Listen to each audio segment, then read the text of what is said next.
अस्सलामुअलैकुम। ताज़ा तरीन सेटेलाइट तस्वीर पर नज़र डाली जाए तो कराची समेत सिंध के तकरीबन तमाम मकामात पर मौसम साफ़ और खुश्क दिखाई दे रहा है। इंतहाई जनूब मशरक़ी इलाकों में धुंधले से बादल यहाँ पर मौजूद हैं, मगर किसी खातिर खा एक्टिविटी की तवक्का नहीं है।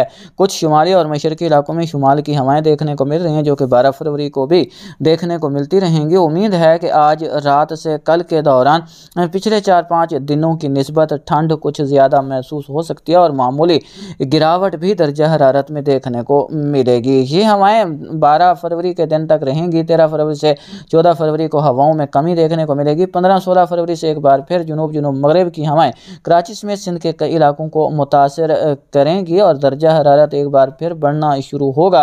पिछली अपडेट में भी आगाह किया था कि वस्ती और मशरकी सिंध के इलाकों में दर्जा हरारत 38 से 40 डिग्री सेंटीग्रेड तक भी पहुँच सकता है। ये मुख्तसर दौरानिए के लिए होगा, कोई लंबा इसका सिलसिला जारी होता नज़र नहीं आ रहा। लेकिन शुमाली मगरबी और जनूबी सिंध के इलाकों में दर्जा हरारत ज़रूर बढ़ेंगे, लेकिन कंट्रोल रहेगा। कराची समेत सैल इलाकों में दर्जा हरारत 29 से 31 डिग्री सेंटीग्रेड तक रिकॉर्ड हो सकता है, जबकि मगरबी और शुमाली सिंध में, जिसमें सखर, नवाबशाह, लाड़काना, जैकबाबाद के इलाके शामिल हैं, इन इलाकों में दर्जा हरारत उम्मीद है कि 33 डिग्री सेंटीग्रेड के आसपास ही रहेगा।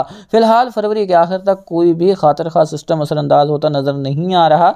अगर कोई अच्छा सिलसिला असरअंदाज हुआ तो मार्च के दूसरे हफ्ते में जाकर हो सकता है। इससे पहले कोई भी खातिर खा एक्टिविटी होती नज़र नहीं आ रही।